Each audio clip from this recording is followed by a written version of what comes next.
نحمده ونصلي على رسوله الكريم اما بعد فاعوذ باللہ من الشیطان الرجیم بسم اللہ الرحمن الرحیم۔ میرے عزیز سامعین، آج آپ حضرات کے سامنے میں ایک اہم بات بیان کرنے جا رہا ہوں۔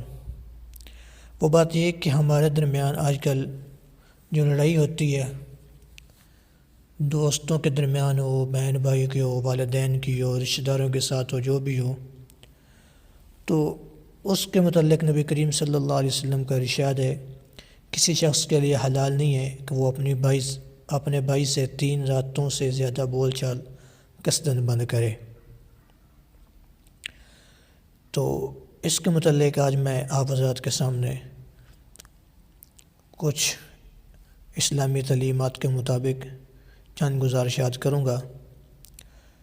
مثلا آج یہاں کسی سے کوئی ناگواری کی بات ہو، بول چال بند کر دی جاتی ہے، خوشی غمی میں شرکت سے بھی کنارہ کشی اختیار کر لی جاتی ہے، حتیٰ کہ اگر کہیں دونوں کا سامنا بھی ہو جائے تو ہر ایک منہ موڑ کر الگ راستہ بنا لیتا ہے۔ یہ طریقہ ٹھیک نہیں ہے۔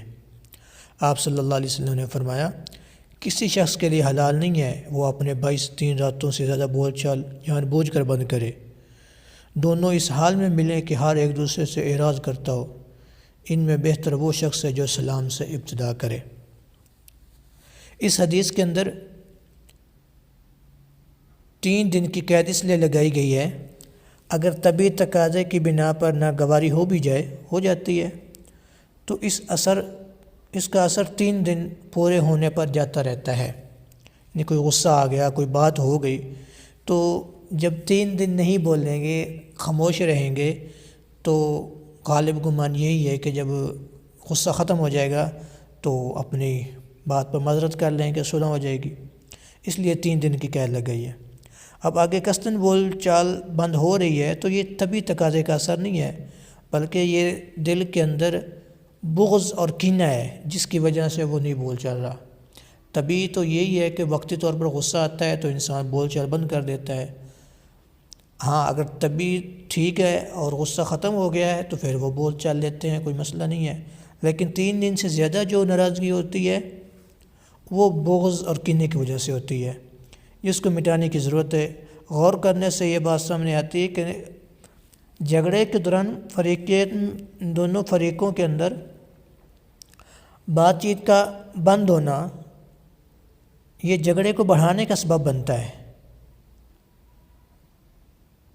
لیکن اگر بات چیت قائم ہو، بات چیت چلتی رہے تو جھگڑا ختم ہو سکتا ہے۔ یہی ہے نا کہ ایک دوسرے سے بات چیت کر لی جائے۔ اگر بات چیت کا سلسلہ قائم ہو تو کتنی بدگمانیاں محض گفتگو سے ختم ہو جاتی ہیں، اور بات چیت قائم نہ ہو تو جھگڑے چلتے رہتے ہیں۔ اگر ایک دوسرے سے بات شیئر کریں گے، اپنے دل کی بات کریں گے، جب تک بات نہیں کریں گے، ایک دوسرے کا اپنے دل کی بات نہیں بتائیں گے تو جھگڑا کیسے ختم ہوگا؟ جھگڑے ختم کرنے کے لیے یہی ہے کہ دونوں فریقین مل کر ایک تیسرے آدمی کے پاس بیٹھیں اور اس کو اپنی بات سنائیں، جو بات ہو اس کے مطابق وہ فیصلہ کرے، اور صلح ہونی چاہیے، لڑائی زیادہ اچھی نہیں ہے۔ آپ صلی اللہ علیہ وسلم نے ایک حدیث میں جھگڑے کے سبھی اسباب کو سرے سے ختم کرنے کی تلقین فرمائی۔ آپ نے فرمایا، بدگمانی سے بچتے رہو، اس لیے کہ بدگمانی سب سے جھوٹی بات ہے، اور کسی کی ٹوہ میں مت رہو، اور نہ جاسوسی کرو، اور نہ بھاؤ بڑھاؤ، نہ آپس میں حسد کرو، اور نہ بغض کرو، نہ پیٹھ پیچھے ایک دوسرے کی برائی کرو، سب اللہ کے بندے بھائی بھائی بن جاؤ۔ ایک اور حدیث کے اندر آپ صلی اللہ علیہ وسلم نے ارشاد فرمایا، جس شخص نے اپنے مسلمان بھائی سے 1 سال بول چال بند رکھی، اس نے گویا خون بہا دیا، گویا کہ اس نے اپنے بھائی کا خون بہا دیا۔ بس اوقات یہ دیکھا گیا ہے کہ 2 آدمی میں نچاکی ہوتی ہے، لڑائی جھگڑا ہوتا ہے، تو ان میں سے ایک صلح کرنا چاہتا ہے، دوسرا صلح پر آمادہ نہیں ہوتا، تو یہ دیکھنا چاہیے کہ وہ صلح پر آمادہ کیوں نہیں ہو رہا۔ اگر اس کا کوئی حق بنتا ہے جس کا وہ مطالبہ کر رہا ہے تو اس کو حق ادا کیا جائے۔